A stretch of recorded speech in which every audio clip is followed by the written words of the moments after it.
2025ರಲ್ಲಿ ನಿರಂತರವಾಗಿ ಹೋರಾಟಗಾರ ಮೇಲೆ ಪ್ರಕರಣ ದಾಖಲಾಗುತ್ತಿರುವುದನ್ನು ಖಂಡಿಸಿ ಜಿಲ್ಲೆಯ ಸಮಗ್ರ ಅಭಿವೃದ್ಧಿ ಹಾಗೂ ಮೂಲಭೂತ ಸೌಕರ್ಯಗಳಿಗಾಗಿ ಕಲ್ಯಾಣ ಕರ್ನಾಟಕ ಯೂತ್ ಅಸೋಸಿಯೇಷನ್ ಹಾಗೂ ಕೆಆರ್ಎಸ್ ಪಕ್ಷದ ನೇತೃತ್ವದಲ್ಲಿ ಜನವರಿ 22-23ರಂದು 2 ದಿನಗಳ ಉಪವಾಸ ಸತ್ಯಾಗ್ರಹವನ್ನು ಜಿಲ್ಲಾ ಕ್ರೀಡಾಂಗಣದಲ್ಲಿ ಹಮ್ಮಿಕೊಳ್ಳಲಾಗಿತ್ತು.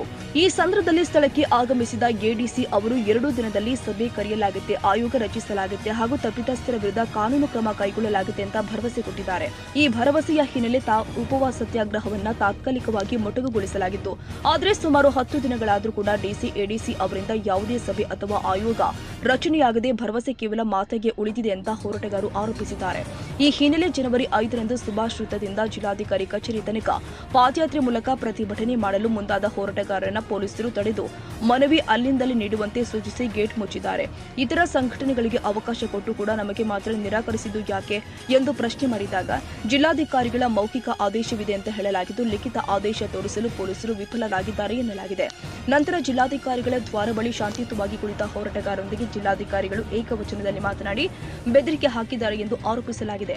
ಕೆಕೆಐ ಹೋರಾಟಗಾರ ಪುನೀತ್ ರಾಜ್ ಹಾಗೂ ಅಂತಾರಾಷ್ಟ್ರೀಯ ಕ್ರೀಡಾಪಟು ಲೋಕೇಶ್ ರಾಠೋಡ್ ಅವರ ಮೇಲೆ ಸುಳ್ಳು ಕೇಸ್ ಹಾಕೋ ಬೆದರಿಕೆ ಹಾಕಲಾಗಿದೆ ಅಂತ ಹೋರಾಟಗಾರರು ದೂರಿದ್ದಾರೆ.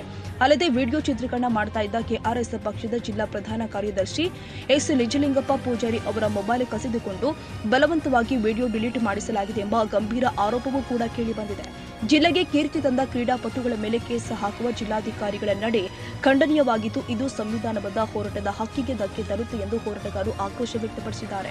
ಇನ್ನು ಹೋರಾಟಗಾರ ಪ್ರಮುಖ ಬೇಡಿಕೆಗಳನ್ನ ನೋಡುವುದಾದ್ರೆ ಹೋರಾಟಗಾರ ಮೇಲೆ ದಾಖಲಾದ ಸುಳ್ಳು ಪ್ರಕರಣವನ್ನ ತಕ್ಷಣ ರದ್ದು ಮಾಡಬೇಕು, ಜಿಲ್ಲಾಧಿಕಾರಿಗಳು ಹೋರಾಟಗಾರರಿಗೆ ಸಾರ್ವಜನಿಕವಾಗಿ ಕ್ಷಮೆ ಕೇಳಬೇಕು, ಜಿಲ್ಲಾ ಕ್ರೀಡಾಂಗಣದಲ್ಲಿ ನಡೆದ ಕೋಟ್ಯಾಂತರ ರೂಪಾಯಿ ಅವ್ಯವಹಾರದ ತನಿಖೆ ಆಗಬೇಕು, ಕಾಮಗಾರಿ ಮಾಡಿದ ಚಿದಾನಂದಪ್ಪ ಹಾಗೂ ಸಿದ್ದಣ್ಣಗೌಡ ಕಾಳಿ ಬೆಳಗುಂದಿ ಗುತ್ತಿಗೆದಾರ ಪರವಾನಗಿ ರದ್ದುಗೊಳಿಸಬೇಕು, ಹೋರಾಟಗಾರ ನ್ಯಾಯಯುತ ಮನವಿಗಳಿಗೆ ಸ್ಪಂದಿಸಿ ನ್ಯಾಯ ಒದಗಿಸಬೇಕು. ಇಂತಹ ಅಧಿಕಾರ ದುರ್ಬಳಕೆಯಿಂದ ಜಿಲ್ಲೆಯಲ್ಲಿ ಅಶಾಂತಿ ಮೂಡ್ತಾ ಇದ್ದು ಜಿಲ್ಲಾಧಿಕಾರಿಗಳ ವರ್ತನೆಗೆ ಸಾರ್ವಜನಿಕ ವಲಯದಲ್ಲಿ ತೀವ್ರ ಆಕ್ರೋಶ ವ್ಯಕ್ತವಾಗ್ತಾ ಇದೆ.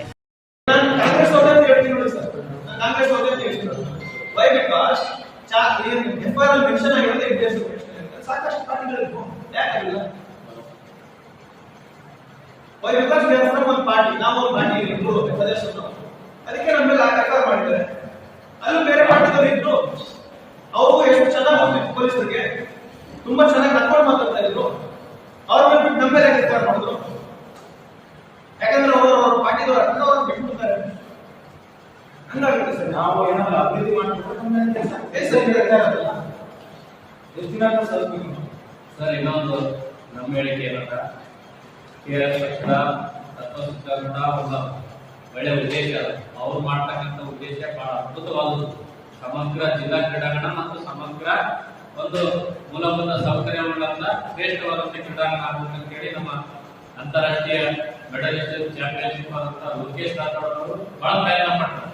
ಅವರು ಮುಂದಿನ ದಿನಮಾನಗಳಲ್ಲಿ ಜಿಲ್ಲೆಯ ಕೀರ್ತಿ ತರಬೇಕು, ಕನಸು ತಂದಿನಿ ನಾವು ಬೆಳಿ ತರಬೇಕು, ಬಂಗಾರ ತರಬೇಕು, ಇಡೀ ಜಿಲ್ಲೆಯ ರಾಜ್ಯಕ್ಕೆ ರಾಷ್ಟ್ರಕ್ಕೆ ಹೆಸರು ತರಬೇಕು ಅಂತ ಹೇಳಿ ಅವ್ರ ಕನಸಲ್ಲ.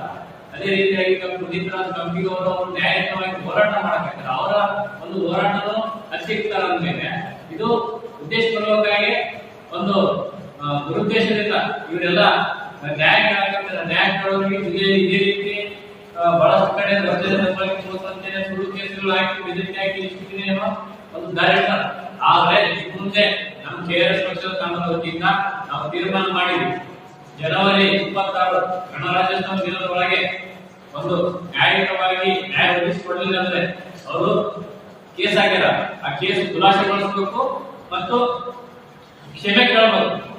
ಹೋರಾಟಗಾರರಿಗೆ ಆದಂತ ಅನ್ಯಾಯ ಈಗ ನ್ಯಾಯನೇ ಕೇಳಲ್ಲ, ಅದಕ್ಕೆ ಕ್ಷಮೆ ಡಿಸಿ ನೇರವಾಗಿ ಕ್ಷಮೆ ಕೇಳಬೇಕು. ಮತ್ತೊಂದು ಅಲ್ಲಿ ಸಮಗ್ರ ಅಭಿವೃದ್ಧಿ ಆಗುತ್ತೆ, ಮತ್ತೊಂದು ಹೆಚ್ಚಿನ ಅನುದಾನ ಇಟ್ಟು ಏನಾದರೂ ಒಂದಿಷ್ಟು ವ್ಯವಸ್ಥೆ ಮಾಡಿಕೊಟ್ರೆ ಅವರಿಗೂ ಖುಷಿ ಇರ್ತದ, ನಾವು ಹೋರಾಟ ಮಾಡಿಕೊಂಡು ಬೆಂಬಲ ಇರ್ತದೆ. ಇನ್ನೊಂದು ಏನಂದ್ರೆ ಇಷ್ಟೆಲ್ಲ ಮಾಡಲಿಲ್ಲ ಅಂದ್ರೆ ಎಲ್ಲ ಸಂಘ ಸಂಸ್ಥೆಗಳಿಗೂ ವಿದ್ಯಾರ್ಥಿಗಳಿಗೂ ಮತ್ತು ಸ್ಪೋರ್ಟ್ಸ್ ಮ್ಯಾನ್ಗಳಿಗೂ ಮತ್ತು ನಾಗರಿಕರಿಗೂ ಎಲ್ಲರಿಗೂ ತಂದು ಅವತ್ತಿನ ದಿನದಲ್ಲಿ ಗಣರಾಜ್ಯೋತ್ಸವ ಇರ್ತದ. ಜಿಲ್ಲಾ ಕ್ರೀಡಾಂಗಣದಿಂದ ಬೃಹತ್ ಮಟ್ಟದ ಮೆರವಣಿಗೆ ಮುಖಾಂತರ ಕಪ್ಪು ಬಟ್ಟೆ ಪ್ರದರ್ಶನ ಮಾಡಬೇಕಾಗ್ತದ. ಇದಕ್ಕೆ ನೇರ ಹೊಣೆಗಾರರು ಸರ್ಕಾರ ಮತ್ತು ಜಿಲ್ಲಾಡಳಿತ ಮತ್ತು ನೇರ ಡಿಸಿ ಅವರಾಗಿರ್ತಾರೆ. ಯಾಕೆ ಇಷ್ಟೆಲ್ಲ ನಾವೆಲ್ಲ ಹುಡುಗಾಟಿಕೆ ಮಾಡ್ತಿದ್ರೆ ಒಂದು ನ್ಯಾಯ ಕೇಳಿದ್ರೆ ಸುಳ್ಳು ಕೇಸುಗಳು ಹಾಕಿ ಇವತ್ತು ಅವತ್ತೇ ನಮ್ಮ ಮೊಬೈಲ್ ಅಲ್ಲಿ ವಿಡಿಯೋ ಹಾಕ್ತಿರ್ತೀವಿ, ವಿಡಿಯೋ ಡಿಲೀಟ್ ಮಾಡೋದು, ಅದು ವಿಡಿಯೋ ಕಸ್ಕರ ಮೊಬೈಲ್ ಕಸ್ಕರ ಅಂತ ಹೇಳಿ ಪೊಲೀಸ್ ಇಲಾಖೆನ ದುರ್ಬಳಕೆ ಮಾಡ್ಕೊತಾರೆ. ಒಂದು ವಾಚ್ಮ್ಯಾನ್ ಹಾಗೆ ಪಾಪ ಅಮಾಯಕ ಅವನ್ನ ಮುಂದಿಟ್ಟು ಕಂಪ್ಲೇಂಟ್ ಮಾಡ್ತಾನೆ. ನೇರವಾಗಿ ನಮ್ಗೆ ಏನಾದ್ರು ತಪ್ಪು ಮಾಡಿದ್ರೆ ನೇರವಾಗಿ ಡಿ ಆಕ್ಷನ್ ತಗೊಳ್ಳಿ. ಅದಕ್ಕೆ ನಾವು ಬದ್ಧರಾಗಿದ್ದೀವಿ. ಯಾಕ ಬೇರೆ ನಿಟ್ಟಿನಲ್ಲಿ ಆಟ ಆಡ್ಬೇಕು. ಅದಕ್ಕ ನಾವೆಲ್ಲ ಖಂಡಿಸ್ತೀವಿ. ಜಿಲ್ಲೆಯಲ್ಲಿ ಅಶಾಂತಿ ಮೂಡಿಸಬೇಕಾದ್ರೆ ಇವತ್ತು ಜಿಲ್ಲೆಯ ಜನಸಾಮಾನ್ಯರು ಬಹಳಷ್ಟು ಜನ ಬಹಳ ಜಿಲ್ಲೆಯ ನಡೆ ಜಿಲ್ಲಾಧಿಕಾರಿ ನಡೆ ಬಹಳ ಖಂಡನೀಯವಾಗಿದ್ದ ಈಗಾಗಲೇ ಬಹಳಷ್ಟು ಜನಸಾಮಾನ್ಯರು ಮಾತನಾಡ್ತಿದ್ದಾರೆ. ಮುಂದಿನ ದಿನಮಾನಗಳಲ್ಲಿ ಏನಾದ್ರು ಆದ್ರೆ ನೇರ ಹೊಣೆಗಾರರು ಅವರೇ. ನಮ್ಮ ಹೋರಾಟಗಾರರ ಮೇಲೆ ಏನಾದ್ರೂ ಆದ್ರೂ ನೇರ ಹೊಣೆಗಾರ ಜಿಲ್ಲೆಯ ಜಿಲ್ಲಾಧಿಕಾರಿ. ಓಕೆ.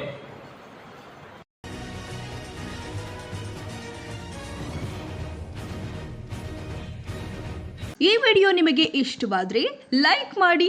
ಇನ್ನಷ್ಟು ಹೀಗೆ ಆಸಕ್ತಿದಾಯಕ ವಿಡಿಯೋಗಳನ್ನು ಪಡೆಯಲು ನಮ್ಮ NTV ನ್ಯೂಸ್ ಚಾನೆಲ್ ಅನ್ನು ಸಬ್ಸ್ಕ್ರೈಬ್ ಮಾಡಿ. ಪಕ್ಕದಲ್ಲಿ ಇರುವ ಬೆಲ್ ಐಕಾನ್ ಅನ್ನು ಒತ್ತಿ. ನಿಮ್ಮ ಬೆಂಬಲವೇ ನಮಗೆ ಸ್ಫೂರ್ತಿ.